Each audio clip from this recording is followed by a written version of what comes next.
My name is Daniel, and I have lived in this old house all my life. It's a dwelling that has taken root in me, immersed in an atmosphere of solitude and mystery. The house stands on an isolated hill, surrounded by dense woods. The wind whispers through the trees, and the night sky is the only light that illuminates these remote lands. I grew up here, with the walls of this house as my only companion. There's a room upstairs, a room that has been locked for years, a room from which emanates an eerie sound. Every night as I lie in my bed, the sounds of a piano flow through the dark and silent corridors. We don't own a piano, yet the music permeates the air like a living entity. The house is steeped in a dark history, and the room upstairs has long been an undisclosed mystery. My mother used to tell me that it was better not to explore it, that it was a forbidden place, a hidden taboo within the walls of this dwelling. However, my curiosity grew over the years, pushing me closer to uncover the origin of that enigmatic sound. Every night, as the invisible piano plays its sinister melody, I find myself listening to it, sitting in the darkness of my room. Terror creeps into me, but there's also something irresistibly attractive about that music.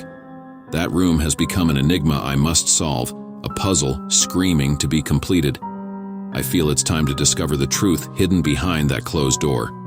Despite my mother's warnings not to explore that locked room upstairs, my curiosity knew no bounds. The unsettling notes of the piano pervaded every corner of the house, like an irresistible call. One night, while I was home alone, I decided it was time to reveal the source of that dark sound. I approached the door, a mix of trepidation and determination, inserted the key, and unlocked it. The room that was revealed to my eyes was frozen in time, with antique furniture covered in dusty sheets, and in the center, a piano hidden in the shadows. Every note that came from that piano seemed to carry echoes of madness. I started digging into the house's past, trying to understand how it was possible that the music persisted, even years after the last inhabitant's death. What I discovered was shocking. The house's former owner, a famous pianist, had succumbed to his obsession with music and perfection. He had locked himself in that room, playing incessantly until his death. His music was imbued with madness and anger, a tormented echo of his soul. I decided it was time to put an end to this madness. The music had become a constant torture, and the room upstairs had become my personal obsession. I needed to find out if that room held an answer or a supernatural entity. When I finally gathered the courage and burst through the door, I experienced a sense of relief, but horror was about to take over. The music had stopped, and the room was empty, at least seemingly. I was certain that I was about to make a shocking discovery. As I explored the room, drawn by its tension-filled atmosphere, a shiver down my spine warned me that I was not alone. It was as if the very air had become denser and more vibrant. Then suddenly, a shadow materialized in front of me. It was the ghost of the old pianist, his face twisted by eternal madness. His antiquated attire was worn, but his gaze was piercing and deranged. His presence had a power that sent chills down my spine. The music began to resonate once again, but this time it was deafening, overwhelming, a vortex of madness. I screamed in fear as the sound penetrated my soul. The insane artist had never stopped playing, and now, in his supernatural condition, he needed someone to listen to his music eternally. The house was his prison, and now it had become mine. As his ghost continued to play, I felt there was no escape, that I would remain trapped in this hell of sinister sounds forever. And so, in this isolated house in the woods, I had to come to terms with eternal horror, trapped between the world of the living and the realm of the undead. My life would forever be marked by that tormented art, the eternal madness of the pianist, and the inextricable horror of the house.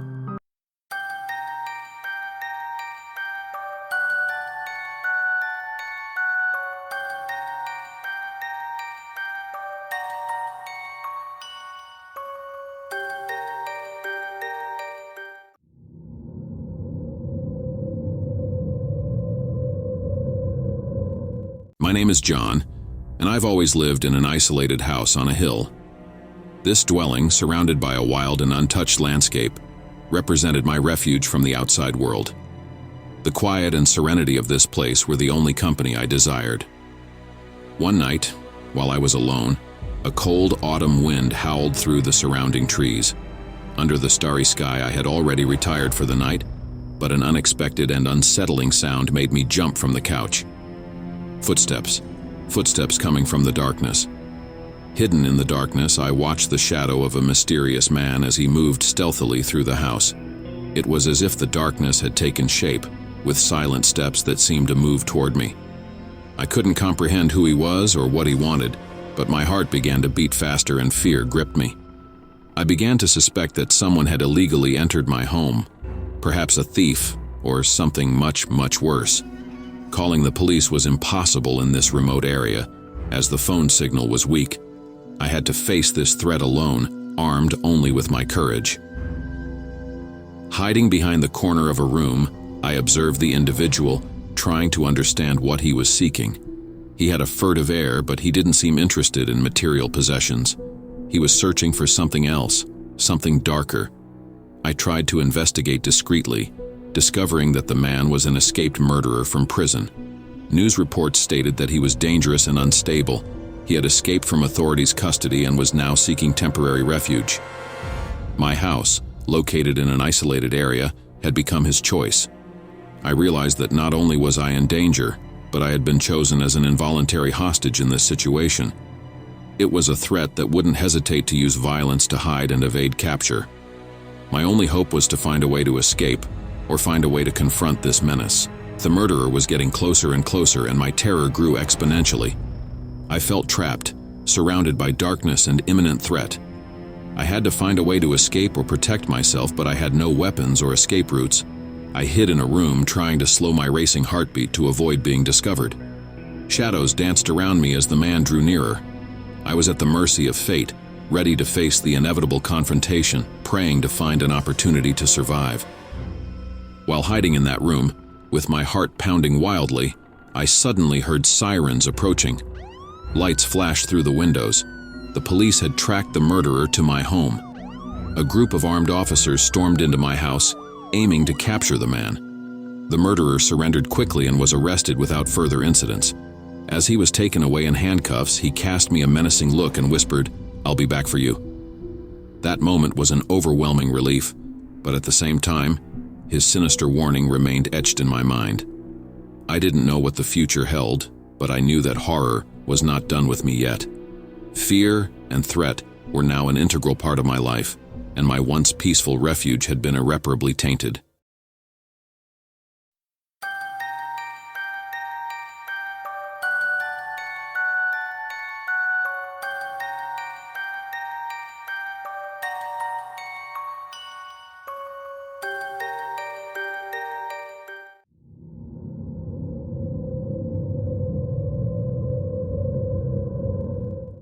My name is Sarah, and I'm a passionate art collector.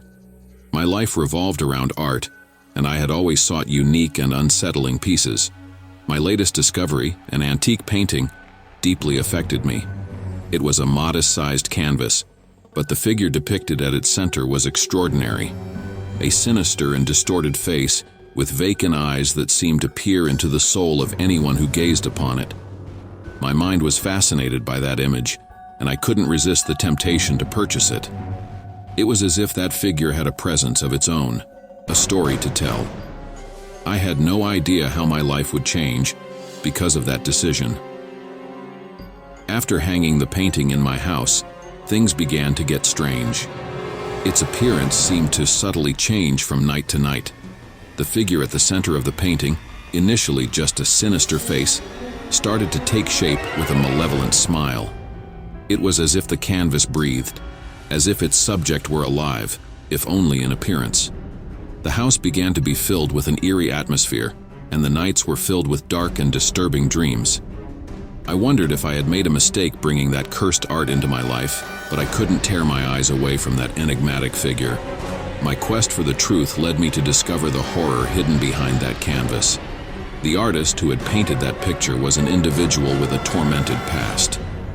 He had sacrificed his soul for his art, driven by a thirst for perfection. His thirst for artistic expression had consumed him, leading him to madness.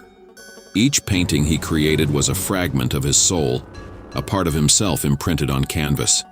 When he died, the artist was condemned to an eternity of torment, and his works became carriers of his cursed spirit. Every time someone purchased one of his paintings, the artist possessed the new owner, turning them into a vessel for his macabre art. The artist's art began to possess me slowly. My thoughts were invaded by dark visions, and my mind began to crumble under the weight of his tormented spirit.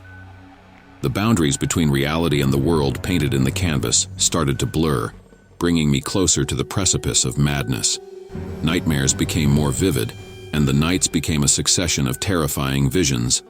My obsession with the painting turned into an unhealthy dependence, and I realized that my life had become a downward spiral into darkness.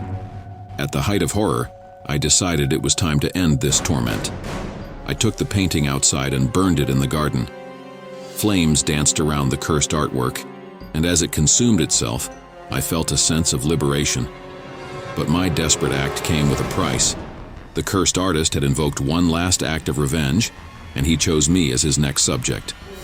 As the painting turned to ashes, I felt a dark energy dragging me along. The artist had gotten his revenge, and now I was destined to wander as a shadow, searching for a new owner for his malevolent painting. My life was condemned to be trapped in an endless cycle, like the artist who had created that cursed artwork. I had become a prisoner of dark art, an art with the power to consume the very soul.